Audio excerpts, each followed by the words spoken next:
Hello. आज हम लोग पढ़ने जा रहे हैं क्लासिफिकेशन ऑफ नंबर। इसका मतलब होता है वर्गीकरण करना, वर्ग में रखना, मतलब ग्रुप में रखना। नंबर बहुत सारे टाइप के होते हैं और हर एक नंबर एक ग्रुप में रखा जाता है। उसके नेचर, उसके करेक्टरिस्टिक्स के अकॉर्डिंग उनको एक ग्रुप या एक वर्ग में रखा जाता है। और हम लोग समझेंगे कि कौन से ग्रुप में किस टाइप के नंबर आते हैं, उनके डेफिनेशन और उनके परिभाषाएं सीखेंगे। डेसिमल नंबर सिस्टम का एक पार्ट है जिसमें टोटल 10 डिजिट होते हैं। जैसे आप देख रहे हैं, स्टार्टिंग 0 से होता है और एंड 9 तक होता है, जैसे 0 से लेकर 9 तक।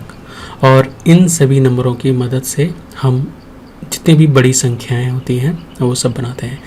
इसके अंदर जितने भी माइनस इन्फिनिटी से पॉजिटिव इन्फिनिटी तक नंबर होते हैं वो सारे नंबर्स में काउंट किए जाते हैं। नंबर की बात करें तो नंबर को 3 भागों में बांटा जाता है: रियल नंबर, इमेजिनरी नंबर और कॉम्प्लेक्स नंबर। इमेजिनरी नंबर क्या होते हैं? जितने भी नेगेटिव अंडर रूट वाले नंबर होते हैं वो सारे इमेजिनरी नंबर होते हैं। फॉर एग्जांपल -5, -√2, -√10, ये सारे इमेजिनरी नंबर होते हैं।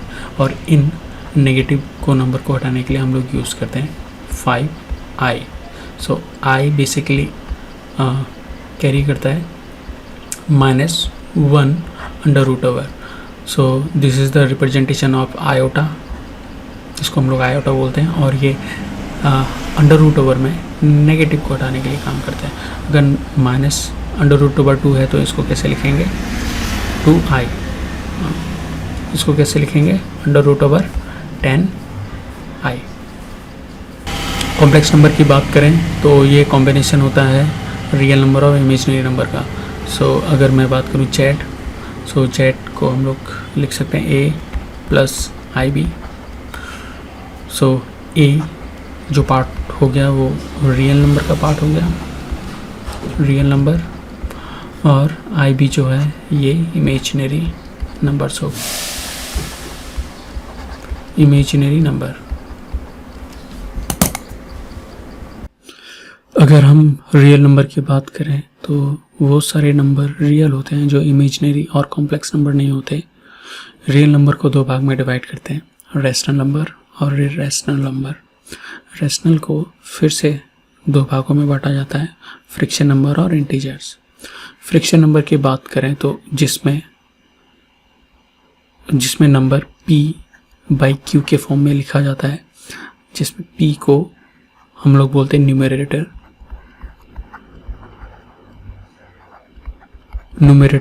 या फिर इसको बोलते हैं हम लोग अंश। और नीचे वाला जो सेक्शन होता है उसको हम लोग बोलते हैं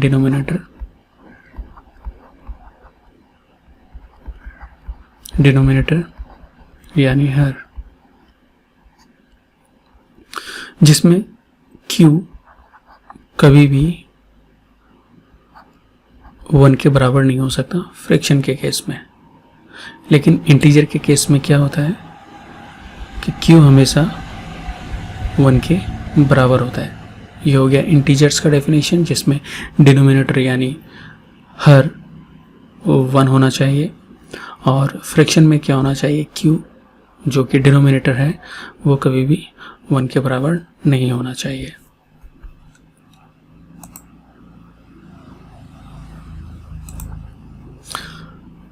अगर फ्रैक्शन की बात करें तो इसको भी हम लोग 3 भाग में डिवाइड करते हैं। फर्स्ट हो गया प्रॉपर फ्रैक्शन, इम्प्रॉपर फ्रैक्शन और मिक्स्ड फ्रैक्शन। प्रॉपर फ्रैक्शन में क्या होता है? जिसमें डिनोमिनेटर बड़ा होना चाहिए। अगर मैं इसको p/q के फॉर्म में लिखूं तो डिनोमिनेटर हमेशा बड़ा होना चाहिए, मतलब q > p प्रॉपर फ्रैक्शन के केस में। एग्जाम्पल की बात करें तो प्रॉपर फ्रैक्शन का एग्जाम्पल क्या हम लोग मान लेते हैं, जैसे 2/10 हो गया, 3/5 हो गया, जिसमें डिनोमिनेटर बड़ा होना चाहिए। इम्प्रॉपर के केस में उल्टा होता है, जिसमें न्यूमरेटर बड़ा होता है, p > q, जैसे 10/3 11/5। यहाँ पे देख रहे हैं कि ऊपर वाला जो अंश है वो बड़ा होता है। और मिक्स्ड फ्रैक्शन को हम लोग कैसे लिखते हैं? 6 1/2 के फॉर्म में लिखते हैं। ये हो गया मिक्स्ड फ्रैक्शन।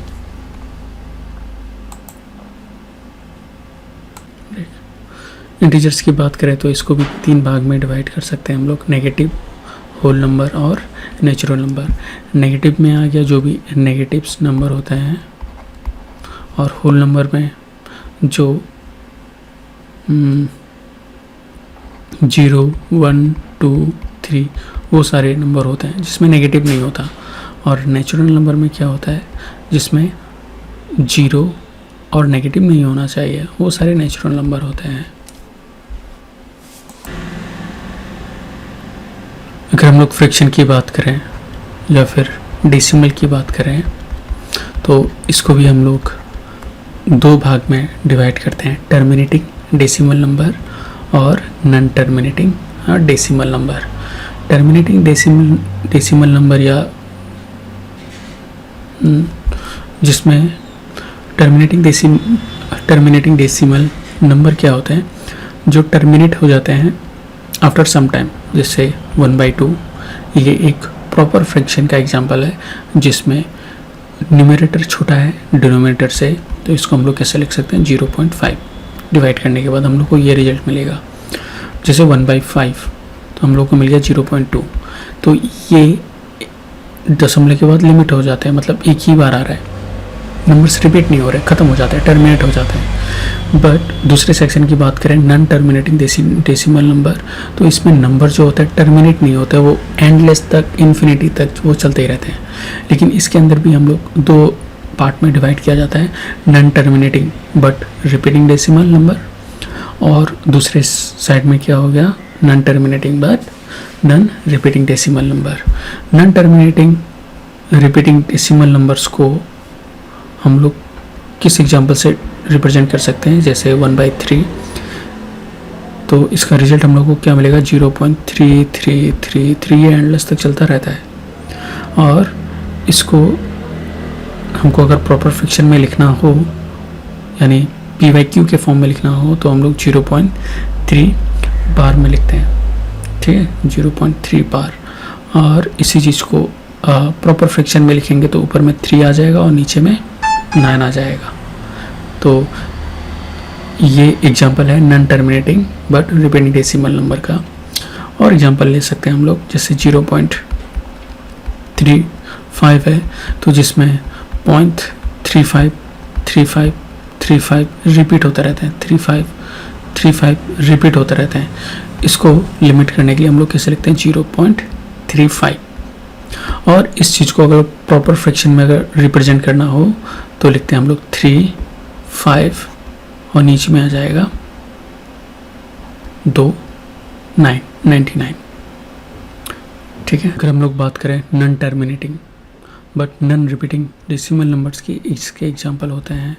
अगर मैं पाई की बात करूं तो पाई को हम लोग कैसे लिखते हैं? 3.14285 और ये चलते रहता है। और ये नंबर जितने भी आगे बढ़ेंगे वो कभी भी रिपीट नहीं होता है, तो इसको हम लोग क्या बोल सकते हैं? प्रॉपर फ्रैक्शन में नहीं लिख सकते,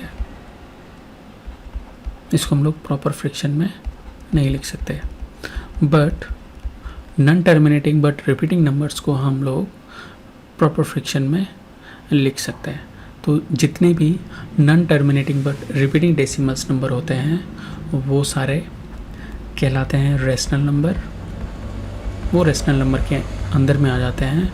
और जितने भी non terminating but repeating decimals जो होते हैं वो सारे नंबर होते हैं इर्रेशनल नंबर्स का एग्जांपल, इर्रेशनल नंबर के एग्जांपल।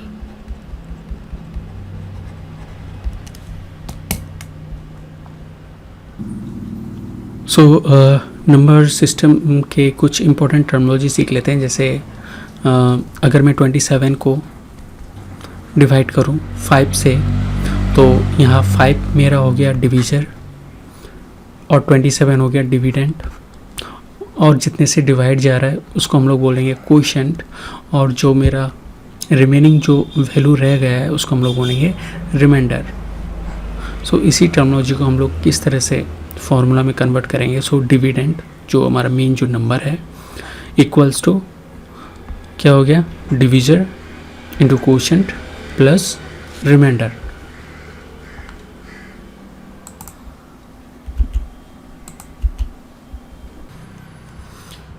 अगर हम बात करें फैक्टर्स की तो 6 के कितने फैक्टर हो गए, 6 के फैक्टर हो गए 1 2 3. मतलब ये स्मॉलेस्ट नंबर हैं. इन स्मॉलेस्ट नंबर को मल्टीप्लाई करके हम लोगों को 6 वैल्यू मिलता है, 6 वैल्यू मिलता है. अगर मैं बात करूं 12 के, तो 12 के कितने फैक्टर्स हैं. 12 किन किन नंबरों से डिवाइड हो सकता है ये भी बोल सकते हैं. 1 से जाएगा, 2 से जाएगा, 3 से जाएगा, 4 से जाएगा और 6 और 12. तो यहाँ पे 5 इंक्लूडेड नहीं है. जहाँ पे किसी भी नंबर को हम लोग डिवाइड करें, स्मॉलेस्ट जो नंबर होगा वो 1 होगा और जो हाईएस्ट जो नंबर होगा वो नंबर खुद होगा. जैसे यहाँ पे 12 है तो हाईएस्ट नंबर 12 होगा. नंबर कैसा भी हो, कम से कम वो 2 नंबर से तो डिविजिबल होगा ही. पहले स्मॉलेस्ट नंबर 1 और तो हाईएस्ट वैल्यू है. यहाँ पे हाईएस्ट वैल्यू 12 है. यहाँ पे अगर 13 होता तो यहाँ पे भी हाईएस्ट वैल्यू 13 ही होता. अगर यहाँ पे 15 होता तो हाईएस्ट वैल्यू यहाँ पे 15 होता. कोई भी नंबर 2 नंबरों से तो फिक्स डिविजिबल होगा ही. एक स्मॉलेस्ट नंबर और एक हो गया वो नंबर खुद. अगर हम नंबर सिस्टम की बात करें तो नंबर सिस्टम को हम लोग और अदर वे में क्लासीफाई कर सकते हैं. जैसे कोई भी एक नेचुरल नंबर हो सकता है, उसके कितने पॉसिबिलिटीज़ हो सकते हैं फैक्टर होने के. एक तो एक ही फैक्टर होगा या फिर 2 हो सकते हैं, 2 फैक्टर हो सकते हैं या फिर 2 से ज़्यादा हो सकते हैं. जैसे 3 हो गए, 4 हो गए, 5 हो गए, 6 हो गए. ठीक है. नाउ इन्हीं नंबर को अगर बात करें जिसके 1 फैक्टर होते हैं, वो ना तो प्राइम नंबर होते हैं और ना ही वो कंपोजिट नंबर होते हैं. जिसके 2 फैक्टर्स होते हैं, ज़्यादा से ज़्यादा 2 फैक्टर्स हो सकते हैं, कम से कम तो एक होगा ही 1. ज़्यादा से ज़्यादा जिसके 2 फैक्टर होते हैं उसको हम लोग बोलते हैं प्राइम नंबर. जैसे 2 5 7 ये किसी और नंबर से डिविजिबल जाते नहीं हैं. एक तो 1 स्मॉलेस्ट नंबर होगा और वो खुद नंबर. 5 का भी बात कर लें तो 5 1 से ही जाएगा और वो हाईएस्ट नंबर खुद. 7 भी 1 से ही खुद जाएगा और दूसरा हो गया 7. जिस नंबर के 2 फैक्टर होते हैं उसी को हम लोग क्या बोलते हैं, प्राइम नंबर्स. और जिसके 2 से ज़्यादा फैक्टर्स होते हैं उसको हम लोग बोलते हैं कंपोजिट नंबर. जैसे हो गया 10 12. इसके कितने कितने फैक्टर हो सकते हैं. जैसे 1 हो गया, 2 हो गया, 5 हो गया, इसके 2 हो गए, 6 हो गए. 6 को फिर से हम लोग फैक्टर कर सकते हैं, जैसे 2 3. तो ये सारे फैक्टर्स हो जाते हैं. कुछ इम्पोर्टेंट नोट देख लेते हैं प्राइम नंबर्स के बारे में. जैसे prime number 2 is the only prime number, only even prime number. 2 is the only even prime number. और जितने भी प्राइम नंबर्स होते हैं, ऑल प्राइम नंबर्स उनका यूनिट डिजिट 1 3 5 7 और 9 ही होता है. और जितने भी प्राइम नंबर होते हैं 3 से ज़्यादा, उसको इस फॉर्म में हम लोग रिप्रेजेंट कर सकते हैं. जैसे 6 k plus minus 1, 6k plus minus 1. और जहाँ पे k क्या होगा, होल नंबर होगा. मतलब 0 से जितने भी नंबर 1 2 3 नेगेटिव नंबर नहीं हो सकते. किसी भी नंबर का जो प्राइम नंबर हो उसका अगर हम लोग स्क्वायर कर दें तो वो क्या हो गया, उसके 3 मैक्सिमम फैक्टर्स हो सकते हैं. सो डायरेक्टली 1 लाइनर क्वेश्चन भी आ सकता है कि 3 फैक्टर किसके होते हैं, तो सिंपली प्राइम नंबर के स्क्वायर के. There are the 15 prime number between 1 to 50. So 1 से लेकर 50 तक हमारे पास कितने प्राइम नंबर हैं, हमारे पास 15 प्राइम नंबर हैं. और 50 से लेकर 100 तक हमारे पास 10 प्राइम नंबर हैं. और इनको अगर बात करें तो ये टोटल 25 नंबर हो गए बिटवीन 1 to 100. 1 से लेकर 100 तक 25 प्राइम नंबर्स होते हैं. नाउ अगर हम लोग फैक्टर करें और फैक्टर करने के बाद नंबर में इस तरह से निकल के आता है, जैसे 2 the power a, 3 the power b और 5 टू दी पावर c। तो यहाँ पे a, b, c रिप्रेजेंटेशन क्या कर रहे हैं, ये पावर है 2, 3 और 5 के। अगर क्वेश्चन इस तरह से आता है, find the total number of factors, total number of factors अगर निकालने के लिए बात आते हैं तो हम लोग किस तरह से निकालेंगे इसको। सिंपली क्या करना है, a में 1 ऐड करना है, b में 1 ऐड करना है और c में 1 ऐड करना है, और जो भी रिजल्ट निकलेगा उनको मल्टीप्लाई करके जो फाइनल रिजल्ट आएगा वो हो गया हमारे क्या, टोटल नंबर ऑफ फैक्टर्स। अगर वो ऑड नंबर की अगर बात करें तो ऑड नंबर में हम लोग इवन नंबर्स को छोड़ के जितने भी ऑड नंबर्स हैं उनके पावर को ऐड करके मल्टीप्लाई करेंगे तो हमें ऑड नंबर मिल जाएगा। और total number of even factors क्या हो गए, ऑड जो नंबर है वो तो सारे आएंगे ही, उनका प्लस ऐड करके, जैसे b+1, c+1, और साथ में जो इवन का पावर है उसको हम लोग जैसा है एज इट इज लिख देंगे, उसमें इंक्रीमेंट करने की जरूरत नहीं है। तो हमारा वो क्या बन जाएगा, इवन फैक्टर्स बन जाएंगे। तो एक क्वेश्चन है यहाँ पे, find the total number of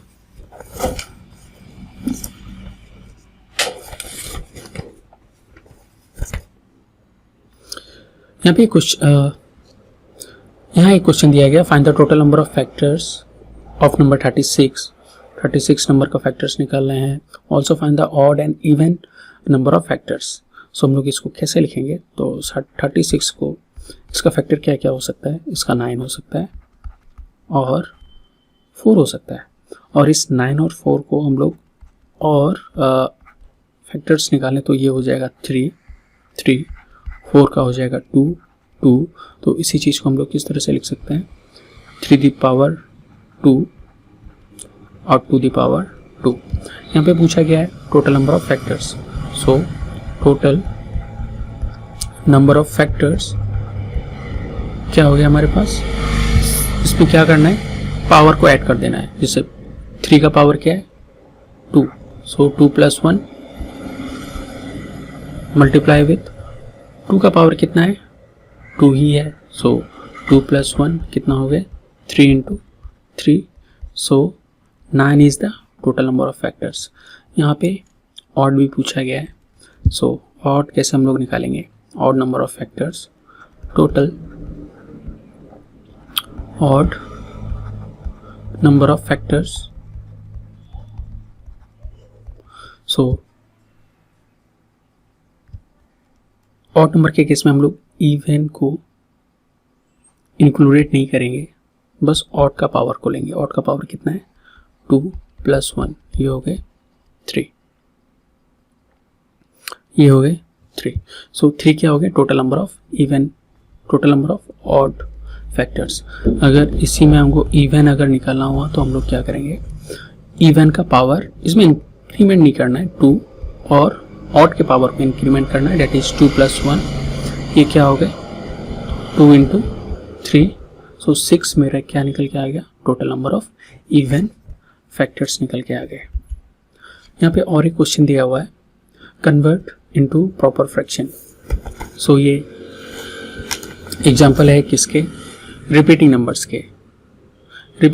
के एग्जांपल हैं। सो पहले अगर की बात करें इसकी, तो क्वेश्चन ये है 0.35, और 0.35 को हम लोग किस तरह से लिख सकते हैं, इसको हम लोग लिखेंगे 3, 5, और कितने पावर हैं इसके, 2 नंबर पे पावर है, सो 2 9 आ जाएगा, 2 9 आ जाएगा। तो ये इसका क्या हो गया, हाँ प्रॉपर फ्रैक्शन हो गया, प्रॉपर फ्रैक्शन में कन्वर्ट कर दिया, ये प्रॉपर फ्रैक्शन में कन्वर्ट कर दिया।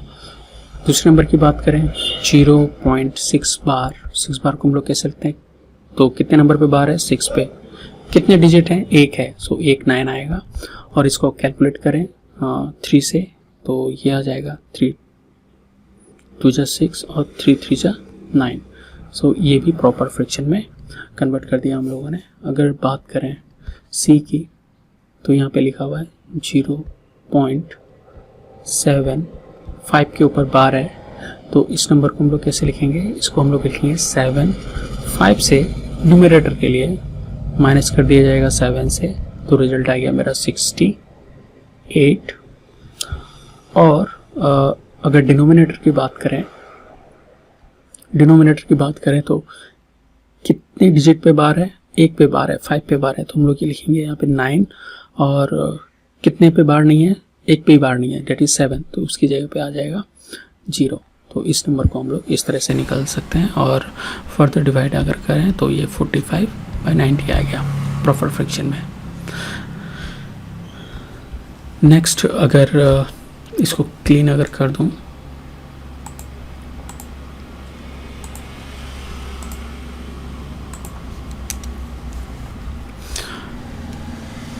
अगर डी का अगर निकालूं तो यहाँ पे है 0.2394, जिसमें 94 पे बार है। हम लोग इसको कैसे लिखेंगे 2394 से माइनस कर देंगे जिस पे बार नहीं है। कितने पे बार नहीं है, 23 पे बार नहीं है, तो माइनस हो जाएगा 23 न्यूमरेटर के केस में। और डिनोमिनेटर के केस में कितने पे बार है, 2 पे बार है, 9 और 4 पे, सो 2 9 आ जाएंगे। कितने पे बार नहीं है, 2 पे बार नहीं है, 2 और 3 पे बार नहीं है, तो हम लोग यहाँ पे आ जाएगा 2 0। तो इसी चीज़ को हम लोग किस तरह से निकालेंगे, सॉल्व करके 2 3 7 1 और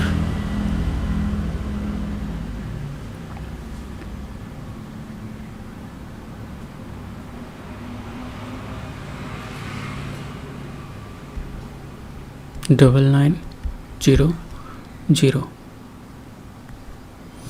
अगर इसकी बात करें, इसको हम लोग कैसे सॉल्व करेंगे, 1.57, तो यहाँ पे बार है 7 के ऊपर, तो 1 प्लस आ जाएगा जहाँ पे डॉट के बाद। और 57 से हम लोग माइनस करेंगे जितने पे बार नहीं है। कितने पे बार नहीं है, 5 पे बार नहीं है। और इस चीज़ को हम लोग कैसे रिप्रेजेंट करेंगे, कितने पे बार है, 7 पे बार है। कितने डिजिट है, 1 डिजिट है। कितने पे बार नहीं है, 1 पे बार नहीं है। किस पे नहीं है, 5 पे नहीं है, तो 1 0 आ जाएगा।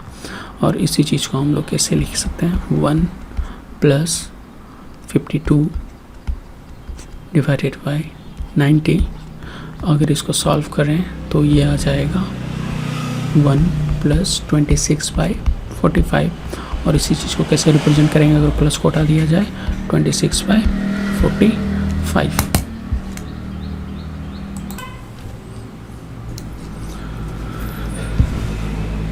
यहाँ पे कुछ क्वेश्चन मैं लूँगा जहाँ पे चेक करना है कि कोई भी नंबर रैशनल है या इरेशनल।